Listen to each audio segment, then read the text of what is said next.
Okay, next day, we're going to talk about the next of these 67 steps. The 67 frameworks, the principles, the rules, the guidelines you're going to need to accomplish those big goals that you have in life. So I call this one Sam Walton's Night in a Brazilian Jail and Stealing from McDonald's. We're going to be talking about humility, the humility it's going to take. This is one of those foundational steps. So all the 67 steps are important, but there's a core set. This is part of that core set that's ultra important. And when you think about success, Sam Walton has to come to mind. Now, you might not agree with Walmart, the company that he founded. It's a controversial company, but you can argue that the man was able to accomplish those things that he set out to do.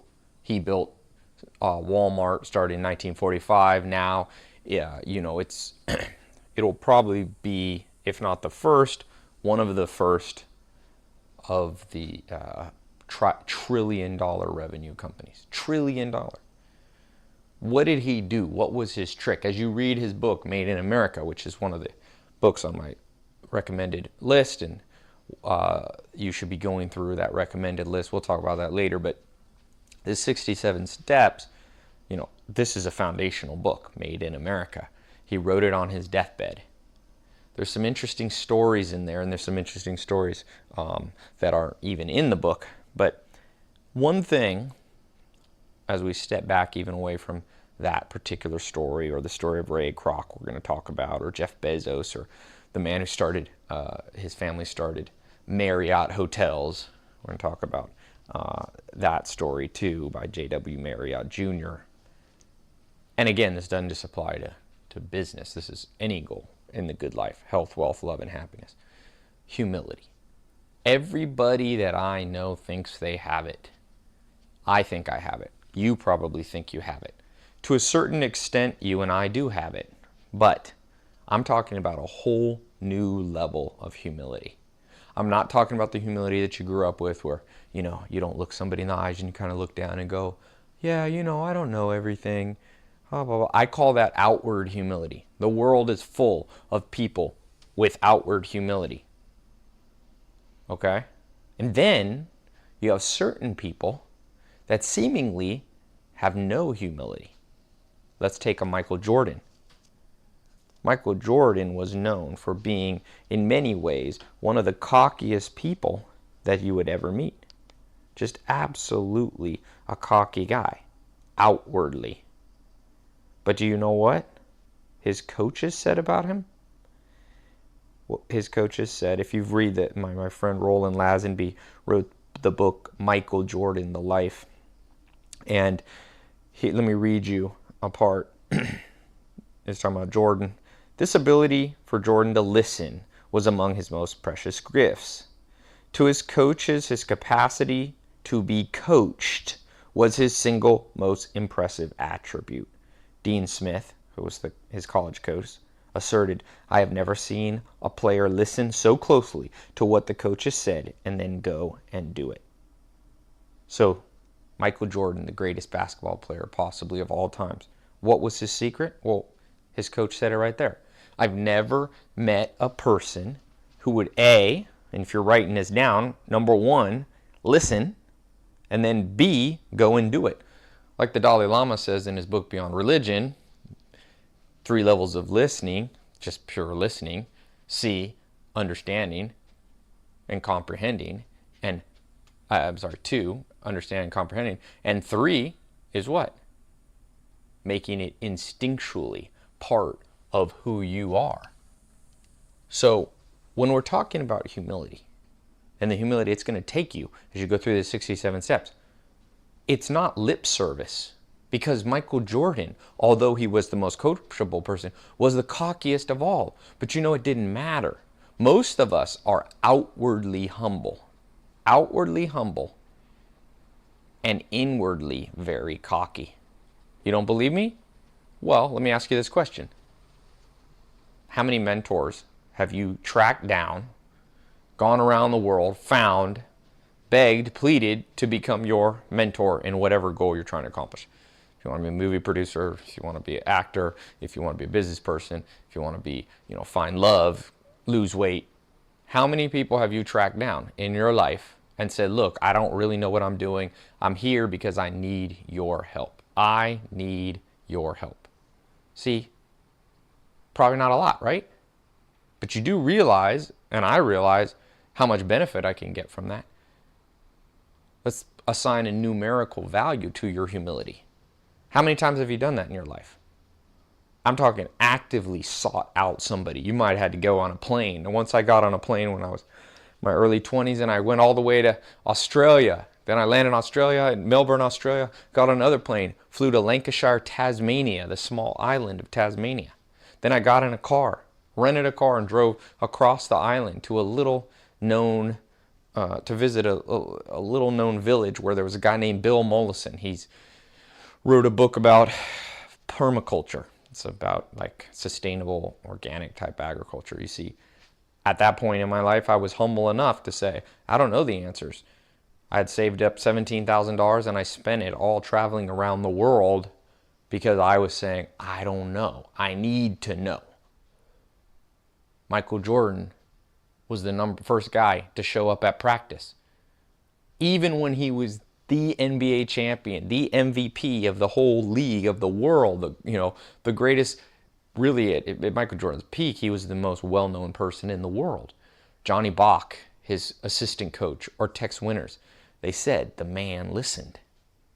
Even there's a Steve Kerr, one of his players that played with him, said, Jordan was the cockiest guy on the outside. You would think that you couldn't talk to him. He said, but one time I sat down with him and I made some suggestions. And he's like, I was in awe that the best basketball player of all times was listening and began to implement what Steve Kerr, who was just not a very good player, had mentioned. You see, that was the key. And going back to Sam Walton, 1945, he started Walmart. What was his attitude? Well, his wife says in the book, you'll read, where she says, Sam, I think you spend more time in our competitor's store across the street. And Sam Walton's attitude was, yeah, I already know what I know about our store. I got to go out and learn. He bought himself, as his career progressed, he bought himself a little airplane, not really a private jet, just like a little two-seater prop job airplane he liked to fly. And he would spend the majority of his time, 8-9 hours a day, flying to competitors' stores and walking through them. Sometimes he would fly and look for new sites for new stores for himself, but often he was in competitor stores. He said at one point in the book, he says, I believe no one has ever spent more time in a competitor's store than me. And what was the reward for Sam Walton's humility? $160 billion he made, personal net worth for himself and his family. He split it among his trusts for tax reasons, but among family trusts, but that was his $160 billion. That's more money than Bill Gates, Warren Buffett, Mark Zuckerberg, Steve Jobs all combined, right? And that was born from this deep, authentic, honest humility, not outward humility that you and I often show when we meet people like, yeah, I don't know it all, but really we act like we know it all. You want another numerical assignment of or score on how humble you are? How many books have you been reading? Who's more humble? Somebody who says, yeah, I read, a book a month, or someone's like, man, I got to learn. I'm talking about nonfiction books. I'm reading a book a day. I say it's the person who reads a book a day. That's the more humble person, or the book a week.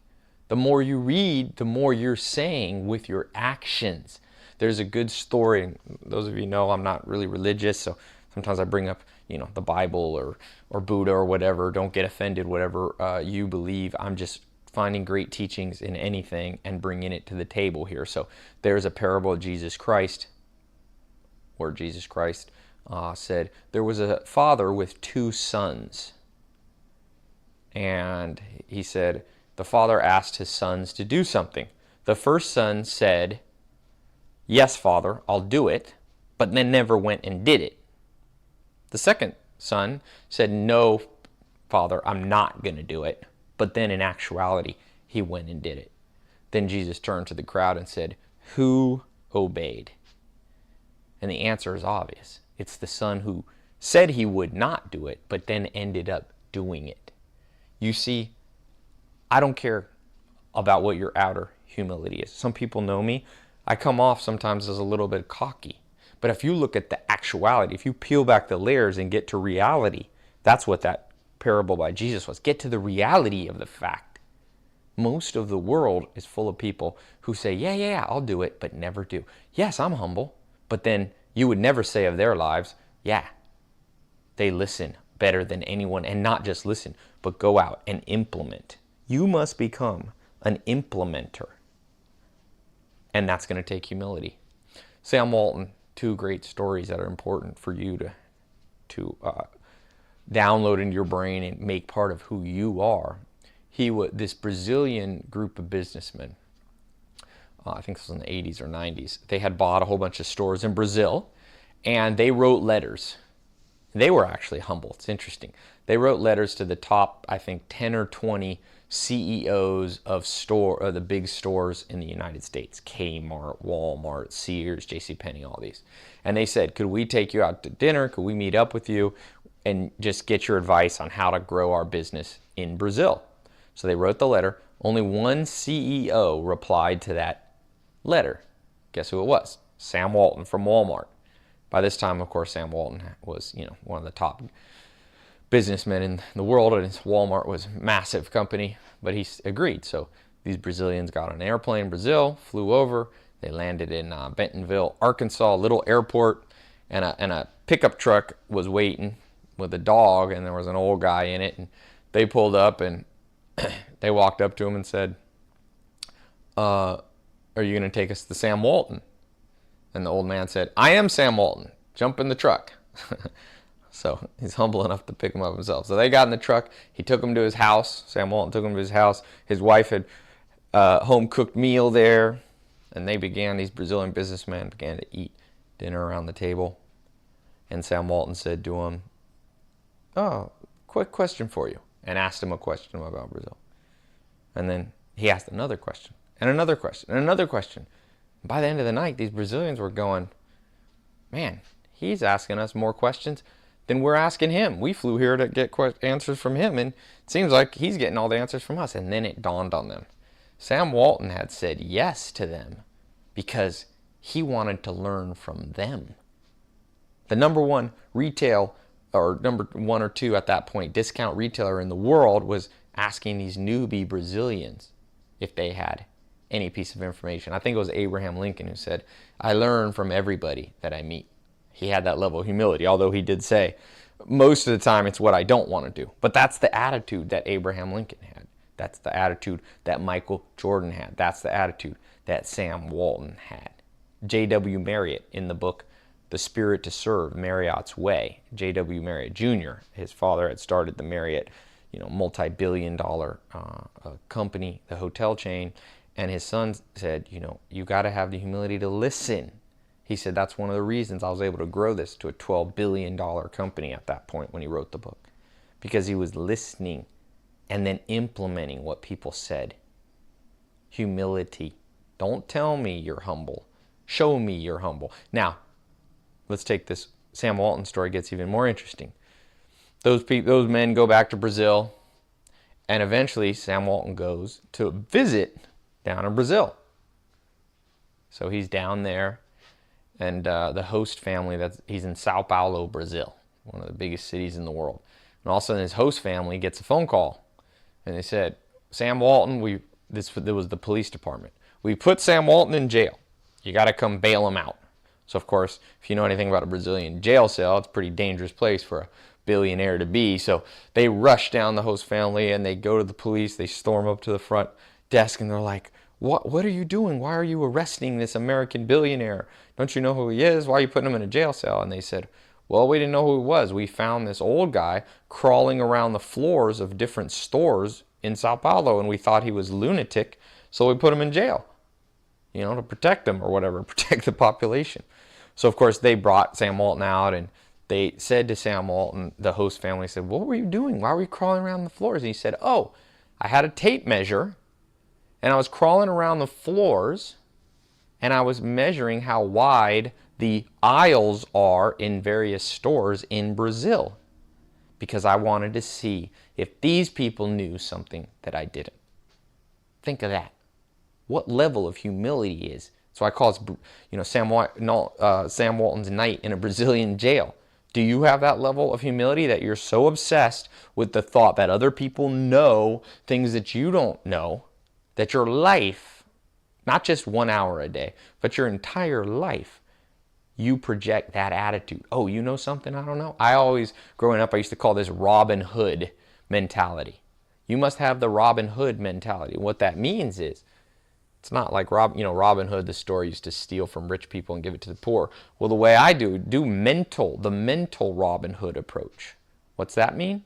Well, the mental Robin Hood approach means you see every person as having a piece of gold in their brain, and you try to take their gold and give it to yourself, the poor. Now, I don't mean you literally take something from them, but I'm saying every person you meet.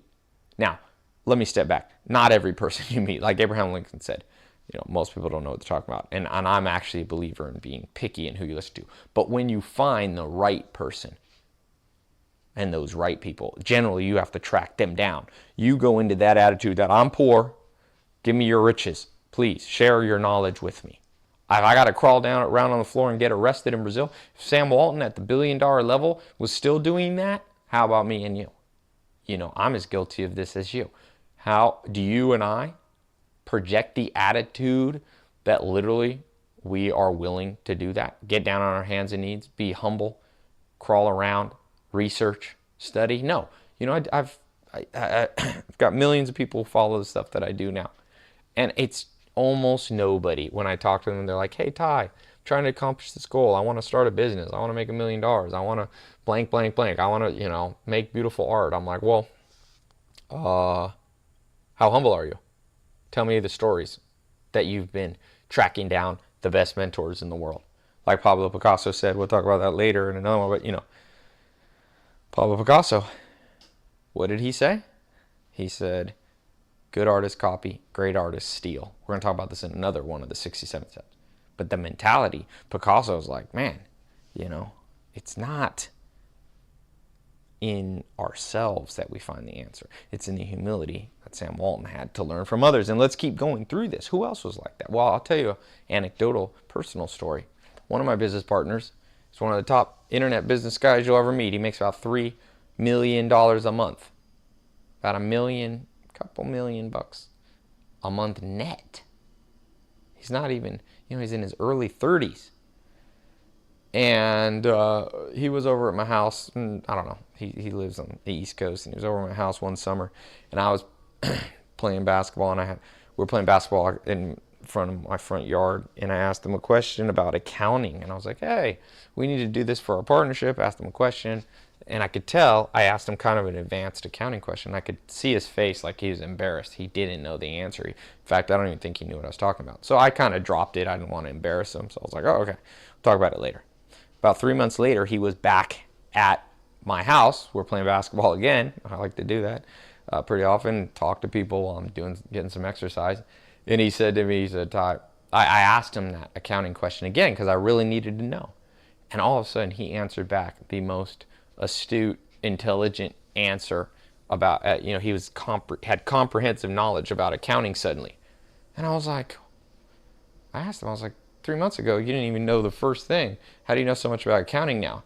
And he turned to me and he said, flashcards. Flashcards. He said he had gone home after that first meeting 3 months ago.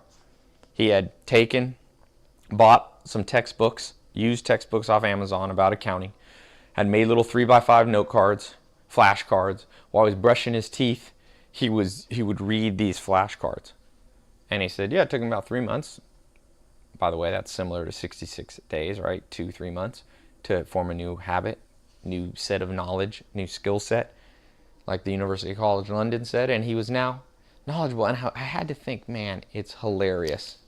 It's hilarious. This is a guy already netting $1 million a month, $12 million a year. I think Mitt Romney, who ran for president of the United States a few years ago, he reported his income as net is $13 million. So I got a buddy, he's like, at that level, net. but yet he's still willing to write out flashcards and grow his knowledge base.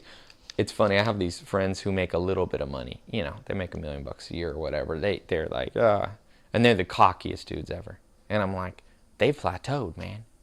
And if they're not careful, it's going to go down, down, down. But my friends, you know, I always talk about rich friends, poor friends. Well, my rich friends are the humblest of all. They read the most. That shows humility. They hunt people down who could become mentors.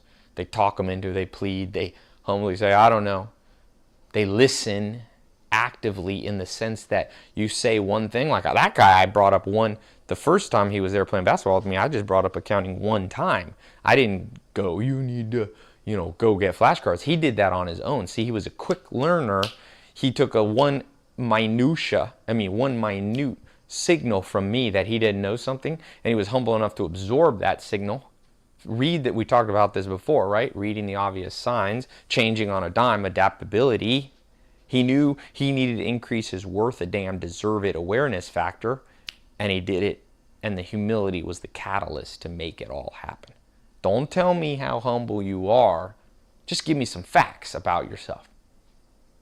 Do not tell me you're humble. Just tell me how many books you read about the field you're trying to learn. Tell me how many mentors you've acquired. Tell me how many flashcards you've written. Tell me how many hours you've spent in your competitor's store or in your mentor's vicinity, learning from them, learning from your friends and learning from your enemies, getting on airplanes and traveling to where you need to go, spending your money.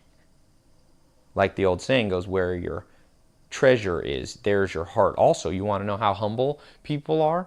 Ask them how much money they spend on tracking down people and learning. Remember, Sam Walton had an airplane. That thing is expensive to fly around. All he did was spend time in competitor stores because he saw the value. You have to have that level of humility, that you are not just talking the talk, but you can show me mathematically.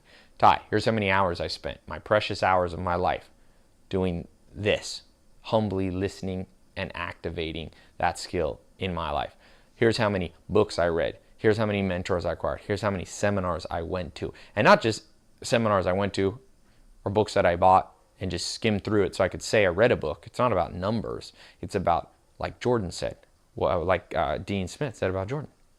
I've never met somebody, I've never seen a player listen so closely to what the teacher said and then go and do it. Michael Jordan said about himself, I was like a sponge. Even if I thought my coaches were wrong, I tried to listen and learn something. Isn't that amazing? Jordan said, my greatest skill was being teachable. My greatest skill. You saw that at every level in Michael Jordan. You see the same principle in Sam Walton. You see it in J.W. Marriott Jr. You see it in my business partner. Right? Remember I said the 67 steps is not based on me, Ty. It's based on me helping compile common traits, streams of consciousness that run throughout people who do great things. Humility. Spiritual teachers said things like, unless you become like a child, you will never inherit the kingdom. It's a famous saying. It's easier for a camel to go through the eye of a needle than it is for a rich man to enter into the kingdom. That's another famous spiritual saying from thousands of years ago. Buddha, same thing. Gandhi, same thing. I lived with the Amish for 2.5 years. They lived a life of humility in action. In action, not the humility in outward trappings that the world is full of today. You want something, you be humble. I talked about this in my TED Talk. Everybody wants the good life, but not everybody gets the good life because not everybody's humble enough to be like Sam Walton and get on their hands and knees and crawl around and see if these people know something that you don't know. You have to know. The more you quote unquote know, probably the less you know. And I know that's a little bit cliche in a certain sense. There's a certain sense that I think there's truth to that. In a certain sense, I think there's not truth. I think it's okay to know stuff. It's okay to be confident. Like Jordan had the things that he knew, he's like, hey, I know. But it was like this balance, this kind of dichotomy, this irony to his personality. Same with Sam Walton. Jeff Bezos. Let's talk about him. You know, Jeff Bezos, if you read the book, The Everything Store, he's the guy who started Amazon's worth $38 billion. I think now he's almost richer than Bill Gates and Warren Buffett. And another company on its way to make $1 trillion. You know who Bezos was obsessed with? Sam Walton, learning from him, reading his books, traveling and hunting down the best people. He carried a notepad with him, writing stuff down. It's another numerical score that you can assign to your level of humility, and I hope you'll increase this after listening to this. When you meet with people, how many notes do you take? I have a Evernote where sometimes I take electronic notes, sometimes I write it out and scan it and put it in my Evernote. I mean, if I could sell my Evernote for $1 million, because I've sat down at dinners with some of the greatest minds, greatest businessmen, the greatest leaders in the world, and I take notes and I go back and I read those notes. See, that's humility in action. I can prove to you I'm humble because I took the time to write. I'll have people come hang out with me, you know, saying, hey, Ty, I want you to mentor me or coach me. And I talk. They don't even have the recorder on. They don't even have, they're not even, you know, writing it down. Not that I'm so smart. I'm not. There's people much smarter than me. But to the extent that you've come to me trying to learn, show me some humility in action. Now, you listening to these 67 steps, you're already on the path to this level of humility. So all you got to do now is accelerate, accelerate, accelerate, accelerate. Don't be happy with a level 5 level of humility. Push it to level 9, level 10. Your net worth, your value spiritually, your love life and social life, and your physical body are all going to be outgrowths of the level of humility you have. You know, grinding it out, the story of Ray A. Kroc, who started McDonald's. Fascinating story of, you know, 52, he worked as a paper cup salesman, sold milkshake makers for 20, 30 years. And when he became 52 years old, he ran into an opportunity here in Los Angeles, out in like San Bernardino. He was selling some paper cups or some shake makers, milkshake makers, to these two guys, the McDonald's brothers, two brothers. And he saw, wow, these guys know how to make French fries. Wow, these guys are selling 15-cent hamburgers and have a line out the door. So because Ray A. Kroc was another person with that humility, his mind was open. He realized some people knew something he didn't do. And he eventually brokered a deal with them where he just said, look, you guys can be McDonald's. I'll just license it from you, the brand name. I'll go out and make different stores, franchise stores across the United States. And of course, we all knew eventually McDonald's now is the #1 name brand in business, more than Coca-Cola. It's the most recognized brand. Now, I don't necessarily agree with the actual food. It's junky food making the world fat, but that's a separate conversation. And the point about McDonald's is simply this. Once again, like Sam Walton, we're not looking for perfection in Michael Jordan or Jeff Bezos or any person that we look to. What we are looking for is principles. We don't have to copy the bad. Use this to make a healthy fast food franchise. Use this to grow a business that you're proud of, but you can still use the success principles. Now, here's an interesting line from the book Grinding It Out. It is on page 72. In Ray Kroc, his autobiography, he says, I have often been asked why I didn't simply, copy the McDonald's brothers' plan. They showed me the whole thing. It would have been an easy matter, seemingly, to pattern a restaurant after theirs. Truthfully, the idea never crossed my mind. I saw through the eyes of a salesman. Here was a complete package, and I could go out and talk up a storm about it. Remember, I was thinking more about prospective multi-mixer milkshake sales than hamburgers at that point. Besides, the brothers did have some equipment that couldn't be readily copied. That especially fabricated aluminum griddle, for one thing, and the setup of all the rest of the equipment was in a very precise step-saving pattern. Then there was the name. I had a strong intuitive sense that the name McDonald's was exactly right. I couldn't have taken the name. But for the rest of it, I guess the answer is that I was so naive or so honest that it never occurred to me that I could take their idea and copy and never pay them a red cent. That's his humble way of saying, you know what? I was humble enough to realize these guys already had something going. I didn't need to be so cocky as go, well, I'm going to design the equipment myself. I'm going to do this. I'm going to try to create something better than McDonald's. See, he wasn't trying to build something better. He was humble enough to recognize an opportunity and say, Why can't I just build on top of what these guys have already built? That takes humility. It's amazing how many people come to me, Ty, I got a business idea. I'm going to start from scratch. I'm like, if this kid came to me the other day, or this email came to me from some guy, and he said, Ty, I've got the next $1 billion idea. I was like, oh, okay. $1 billion, that's a big claim there, right? And you probably have a friend, or you might have fallen prey to saying, oh, I got $1 billion idea. I was like, okay, great. And I wrote him back email. And he said, can I take you out to dinner? Now, normally for one-on-one consulting, I charge $1 million, up to $1 million if somebody, that's for a longer period of time, but I charge $10,000 to meet with somebody. And he didn't have a lot of money, so he said, hey, and I said, you know what? Answer this question correctly, and I'll you're starting out, you don't have a lot of money. I am not all about money. It's not all about that for me. I want to genuinely help people. So I was like, answer this question correctly, and I'll go to lunch for free with you. Help you build your business idea out. I said, have you ever built, you told me you had $1 billion idea. You ever built $1 million? He wrote back, no. I was like, okay, wrong answer. I wrote him, you ever made a business that made $100,000?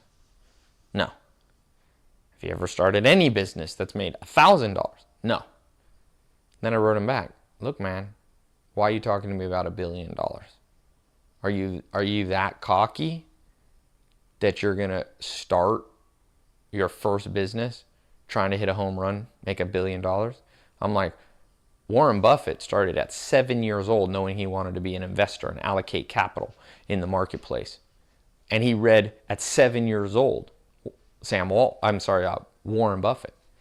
One time was often, many years straight was the richest man in the world. 7 years old, he read a book by Benjamin Graham about the valuation of bonds. At 7 years old, by age 12, he went to the Omaha library school system and was like, I need more books. And they're like, sorry, you've read every book on finance twice in the whole state or the whole city library system. That's humble. But it wasn't until he was 57 years old that he became a billionaire. He started at 7. He mentored under Benjamin Graham. He went to Walton. He worked for Benjamin Graham. At that time, the most one of the most knowledgeable people in the world on stock market and investing. And still, it took Sam Walton 50 years. It took Warren Buffett 50 years to become a billionaire. Yet this kid sending me an email and never started anything, and he's got a $1 billion idea. It's too cocky. Now, maybe he genuinely has a $1 billion idea, but I'd rather meet somebody who's just like, hey, I'm passionate about something. I've got an idea. I'm not sure I know what I'm doing. I'm hunting down people, the best people in the world who can help me. I'd love to do this. Hey, I don't really know what I'm doing. Can you give me a hand? And then you could be like Bill Gates, who at one point, Bill Gates, again, started at 12. It wasn't until he was 31 that he was a billionaire. 19 years. These are guys with 150, 160 IQ, immense talent, right? And it still took them 20 to 50 years to pull off what they were trying to accomplish. But yet, even and at one point, Bill Gates said, I don't think you could ever make more than $100 million in computer software. He didn't set out initially going, I got the next $1 billion idea. He wasn't that cocky. He was humble enough to go, I've got a goal I want to go after. I'm passionate about it, but help me. That's why I said the pattern, we're going to talk about this in others of the 67 steps, is that's why almost everyone who does anything has a mentor. Jeff Bezos had a mentor. Ray Kroc had the McDonald brothers. Sam Walton had a mentor that taught him about discount retailing. Michael Jordan had multiple coaches, many coaches, and he was, basketball mentors, guys like David Thompson, that he crafted his game after. That's the humility. Kobe Bryant copied Michael Jordan. There's a pattern among successful people. The Dalai Lama had a mentor. He was humble enough to say the answers weren't within him. He went without, and he found Mahatma Gandhi was his mentor. And Gandhi had a mentor. And Alexander the Great conquered the world, but that was after 2 years of having Aristotle 3 years, 14, 15, and 16. Aristotle mentored him, the greatest philosopher of the time. And Aristotle, of course, was mentored by Plato, and Plato theoretically by Socrates. On and on the pattern goes. The rich people, the successful people, the people who change the world, the thought leaders, the people who eradicate poverty. Martin Luther King Jr. had a mentor. Einstein had a mentor. Einstein, maybe the smartest person of our time, had a mentor. I had someone get in an argument with me about, oh, there's some people that didn't have mentors. Tesla. Read the story of Tesla. He had an immense amount of mentors. Humility. This is the emanation. This emanates from humility. You see it in Ray Kroc. Okay? These litmus tests, I want you to think. Stop for a second and legitimately ask yourself. Just keep a tally around these things. If you're writing down, write down a score on 1 to 10. Reading. How humble have you been in action, not in words, not in lip service? How many books have you read? Okay? And 1 to 10, meaning 1 is you haven't put much effort into it. 10 has been, you put as much effort. Everyone, of course, has a slightly different capacity, but a 10 is somebody who every minute that they could, they weren't playing video games, they weren't reading, they weren't, watching dumb TV shows. They were taking all the, reasonable amount of time that a human could, an hour a day, and reading about specific how-to books, reading biographies, not fiction, about people who accomplish the goals that you want to accomplish. So rank yourself 1 to 10. Write this down. Books. Number 2. How good have you been at tracking down mentors to help you? 2. Okay.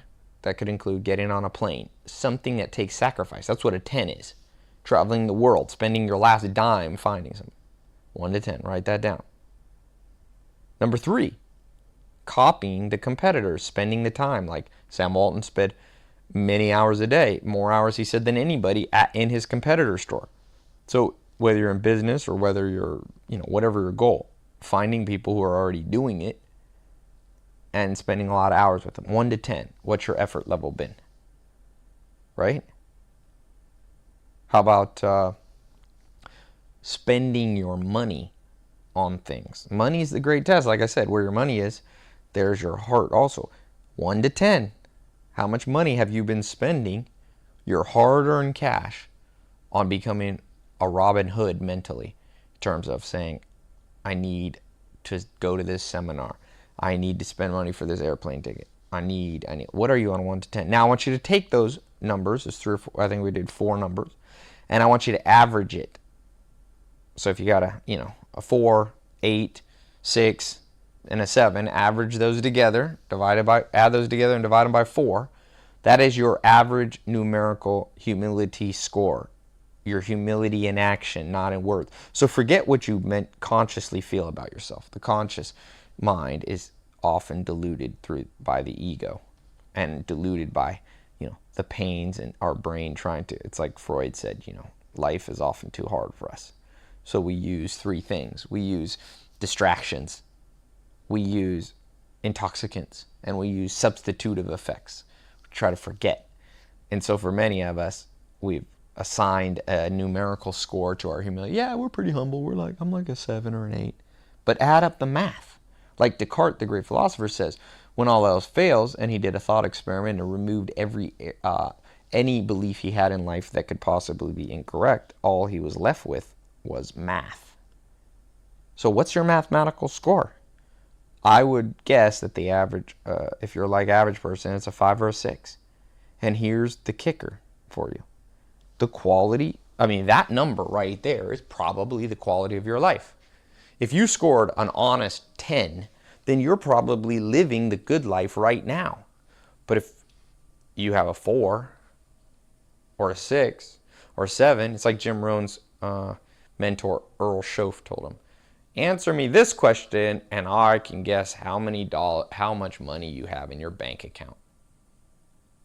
I can guess what your body looks like by the answer to that. I can guess, without even meeting you, I can guess how much money is in your bank account. I can guess how high of a quality person you've attracted into your life in terms of friendship, in terms of your relationships romantically. It all hinges around this. I can guess the level of fulfillment, the tap dance factor, or the tap dance out of bed each morning. I can guess that by the score you've just given yourself. Your goal must be, as you go through this 67 steps for the next 67 days, you're some days already into it, but for the rest of this period of time, that score has to go up.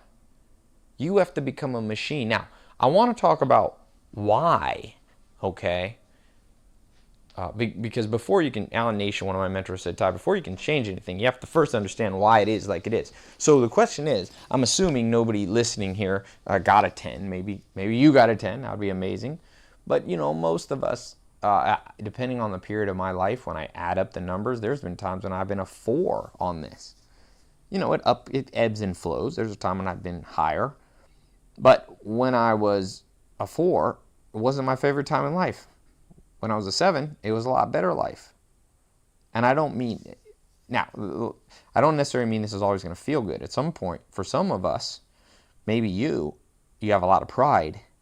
So it's going to be a pain in the butt to get to this place. But hey, who cares? That's why this is a 67-day program. Because in 67 days, according to University College London, you can begin to rewire the actual inner workings of your brain. Okay? So, why is the question. If you agree with me and you see the pattern in these great people, whether it be Ray Kroc, Sam Walton, Mahatma Gandhi, Alexander the Great, Martin Luther King Jr., if we see the pattern, Einstein, of massive levels of humility, if we agree with that, hopefully we do, then why do the masses not have that? Why do maybe you and I not operate at an 8, 9, or 10 level? I think you have to at least get to the 8, really to the 9 or 10 level. No one's going to be at 10. That's kind of perfection, but you should be definitely shooting for it. So why do we live in a world where people are such failures yet so cocky? There's another 67 step we're going to talk about, from where does the pride come? It's amazing the levels of pride that I bump into with people, and I'm going, hey man, where in the world is this level of pride coming from? Sam Walton was a billionaire and he was getting arrested because he was researching his competitors even when he's on vacation in Brazil. When he took people out to dinner, he was asking them questions, not the other way around. When he was a billionaire, where in the world does this level of pride come from in you that you're so cocky yet you can hardly pay your rent every month? Like, you're overweight. You hate your love life. Why are you so cocky? Well, as I mentioned, when we talk about Freud, okay, and Freud's another great person in many ways, not perfect. For those of you, whenever I bring up Freud, people are always quick to bring up, oh, he didn't have all the answers. Well, anybody who's ever read Freud, pretty definitely one of the great thinkers of all time. And when you read Freud, it's fascinating. He says, that life is hard. The reason that most of us, you and I included, do not operate with the level of humility is for one simple, kind of sad reason. I'm going to read you what Freud here said. Let me see if I can find it here. And once we know this root, okay, here we go. He says, life as we find it is too hard for us. This is in Civilization and Its Discontents. Life as we find it is too hard for us.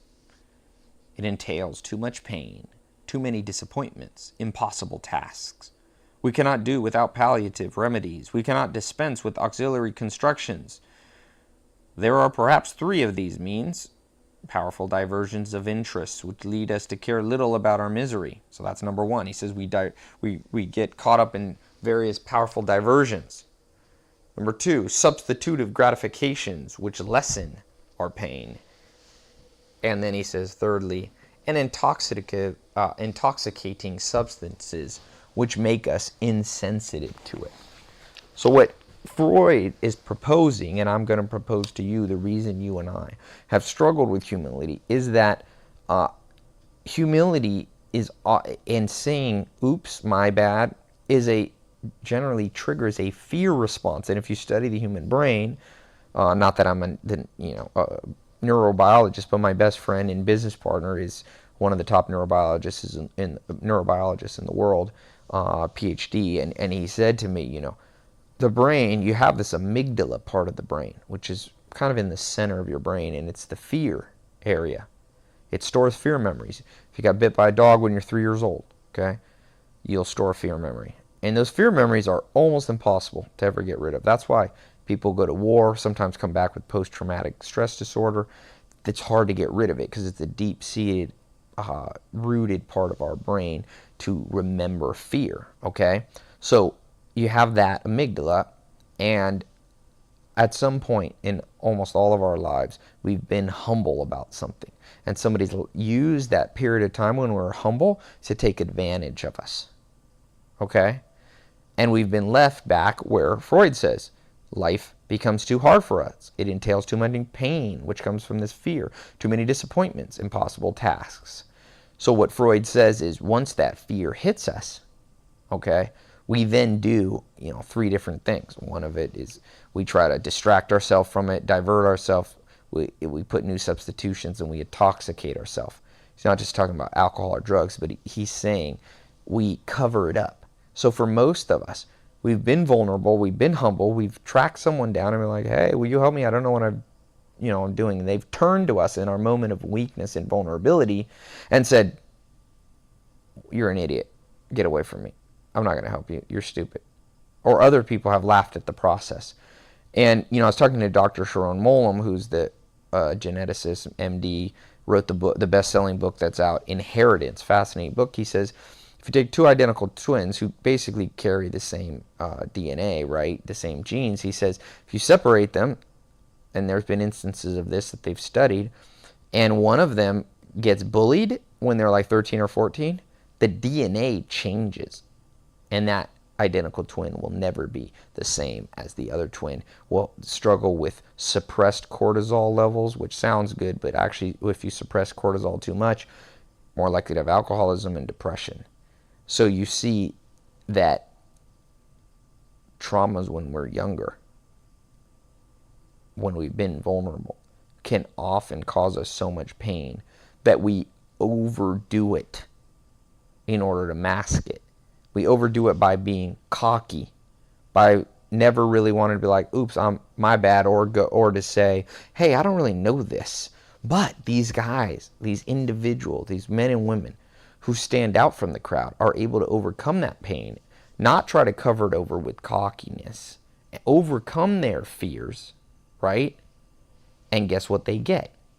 They get all the rewards that come from real humility. In the case of Michael Jordan, it's the #1 basketball player in the world. In the case of Mahatma Gandhi, it's changing the world. Or the Dalai Lama, having the satisfaction of knowing that you changed the world. Or if it's Ray A. Kroc or Bill Gates or Marriott Jr., it's becoming, building billion-dollar companies and building immense wealth for themselves. Whatever it is that you want, it's going to have to come from overcoming this great fear that you and I have.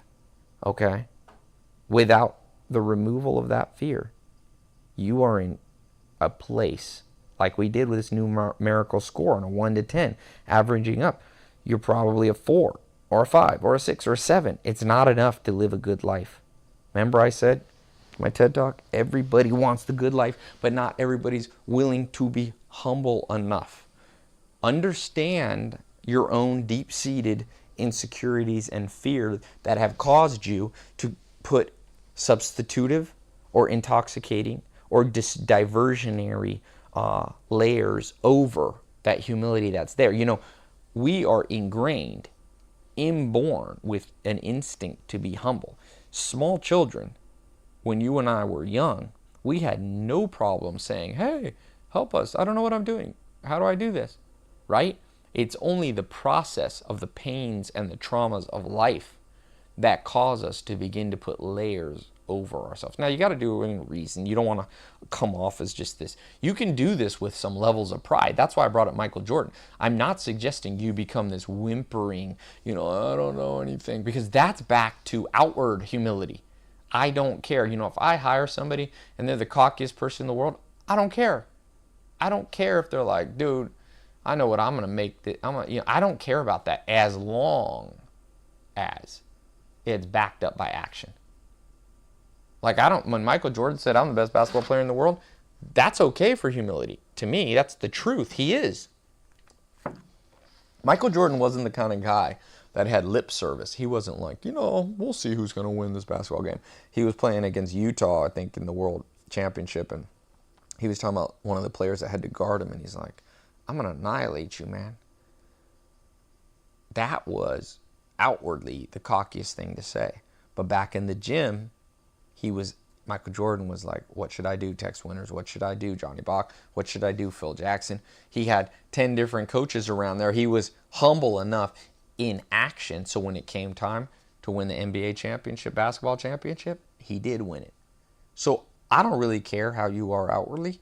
I'm not suggesting you start, just coming off as this totally kind of weird, because I've seen people take this to extremes and just get weird about it. Don't worry about the words that you say.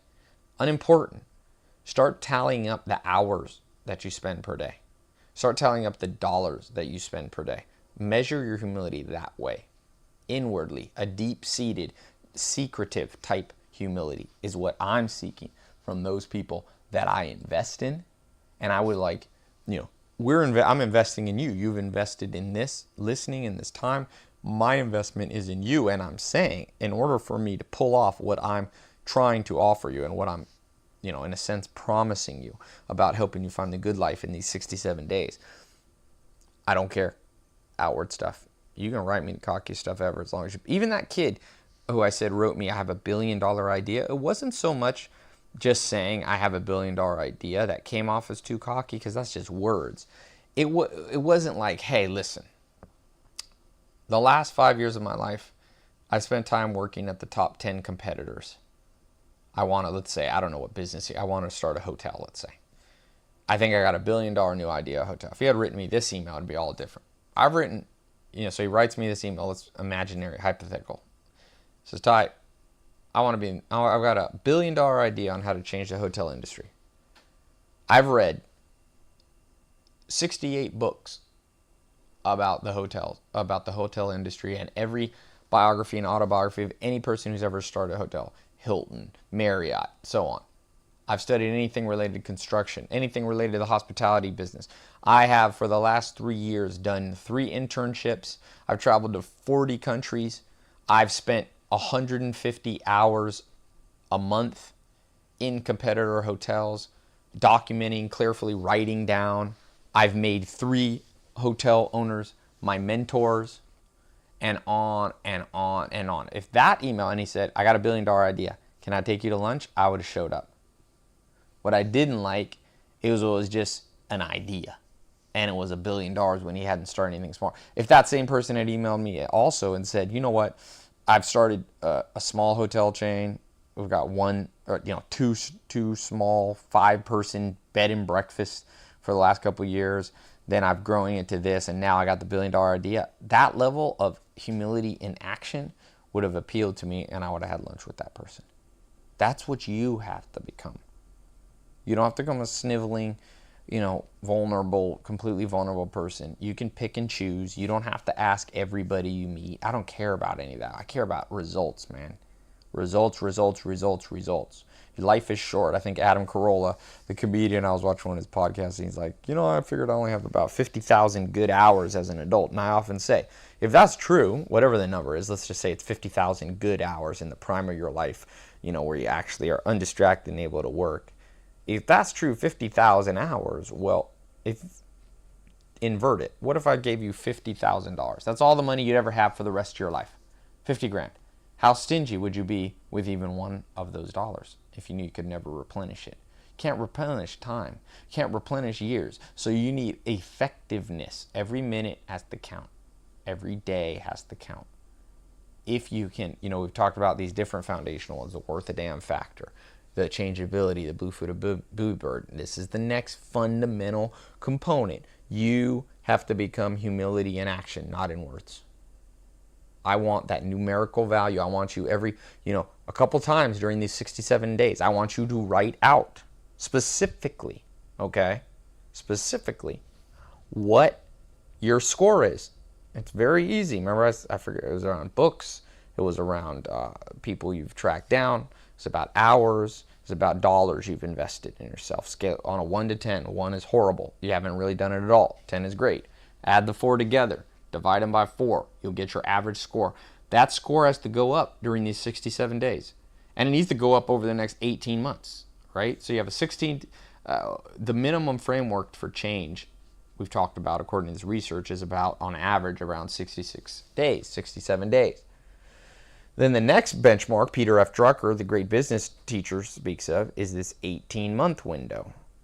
So I want you to get your score up by the 18th day, by the 67th day. And then after that, I want you to continue to push it up for a minimum of the next 18 months. If you do this, you're going to start seeing the things that you want. You must get out there. So practical takeaways. I want you to read more, listen to more audiobooks, do it with the framework of, I'm Robin Hood trying to find that one piece of gold that this rich person that I'm in this book has. Don't be like most people. If they find somebody who they're reading this book and one flaw, quote unquote flaw, or one thing you don't agree with, they throw it all out. No, you're just looking for one piece of gold that they have. You can learn one piece of gold from people who aren't perfect people. There are no perfect people. There are no perfect mentors. There are no perfect coaches. There's just humans. But there's humans that have insight on particular areas. Grab that insight. I want you going out in person to more seminars, to more live events in your city. There's free ones if you don't have any money. There's paid ones. I want you getting out, finding people doing what you want to do, whether it be in business, health, and spending a lot of hours with them. If it's in business, spend time. Like Sam Walton said, he spent more time in his competitor's store than his own store. I need you spending more time, if you're in business, in your competitor. How many hours a day, how many hours a week, how many hours a month have you built whatever you're trying to do? Have you spent around people already doing what you want to do?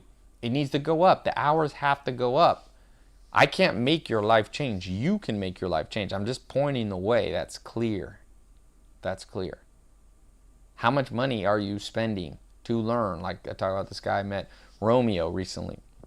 Spent $1 million learning how to invest in real estate, doing short sales in real estate. Now he makes millions of dollars. He had the humility to say, I don't know, and I'm willing to fork over my hard-earned money. Start with books. They're not that expensive. But make sure you're spending a lot of money on books.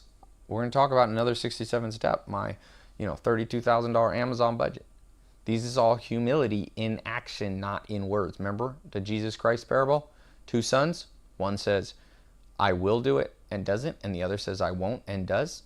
It's only the one who does that matters. That's what the whole matter of fact hinges upon.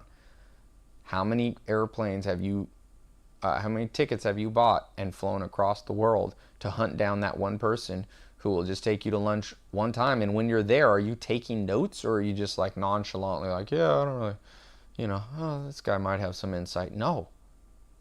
You're Robin Hood. You're going to take every little morsel. You're going to be like Michael Jordan. Dean Smith's going to say about you, most teachable person I've ever met. Listened the most and then went out and actually implemented. I want that to be the compliment that you get from people. Let me just say this. You don't need to learn from everybody. We're going to talk about that. One of Alan Nation told me. It's okay to ignore 99 out of 100 people. I'm just saying when you find the one person. In the books, you don't need to read every book. Go to my books list on my site, tylopez.com/books.php. You can get that link there and go through those books. You don't need to read every book. There's 130 million books. But read the top 100 books over and over again. That's a humble attribute. A lot of people, when they read, they're just trying to like check off a list and have entertainment. I'm like, why don't you read the same books over and over? I do. It works to read the same thing over and over. You don't need 100 mentors. Jeff Bezos from Amazon, he just read the Sam Walton book over and over and over again to the point where he memorized it. Memorize quotes. Get humility in action, and the payoff for you is going to be huge. So here, to complete this list, I need you to write this both in your journal, pen and paper. It's important you do it in paper. You should have a success journal for the 67 steps that you're writing out, okay? And then, of course, write it on this page as a comment, because that will mark this as completed. So the question is, what's the number one area you have not been humble in action? The options are health, wealth, love, and happiness. Okay? The number one area. So maybe for you it's like, I've got this business, but I never study my competitors, or I've got this, I want to find love, but I keep going on dates that all work out horribly, and I haven't been going out with my friends who are really good with women or really good with men and have really the relationship quality that I want. Or maybe you're like, oh, I'm overweight and I've just been lamenting how overweight I am, but I haven't been seeking out people who used to be overweight who are now thin, whether it be in books or in person or in seminars, and saying, I don't really know what I'm doing. What am I doing wrong? Doesn't seem to be working. And then listening and writing down. So pick an area, be as specific as you can that you have not been humble enough on, that's keeping you from getting the good life. For some of you, it's things, intangibles, happiness, fulfillment. What is it? And most importantly, a tangible thing you're going to do different today. It can be buy a book. It can be attend that seminar you should be attending. It should be get on a plane and go visit this one person you heard of. Send them an email and say, can I take you to lunch? Whatever it is, what's the action step? This is not cheesy little assignments I do. This is legit. Remember, Jeff Bezos made $38 billion. He walked around with a notebook everywhere he was, writing stuff down. He was humble enough to say, they said with Jeff Bezos, it always seemed like maybe he was about to forget a thought. He was humble enough to go, I'm not an infallible human. I need to write this stuff down. That's another level of humility. Jeff Bezos was a cocky guy outwardly, but boy, when he got around the right person, he listened.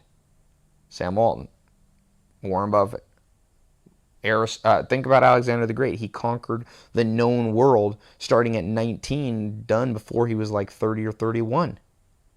How did he do that? Well, he started listening at 14, 15, 16.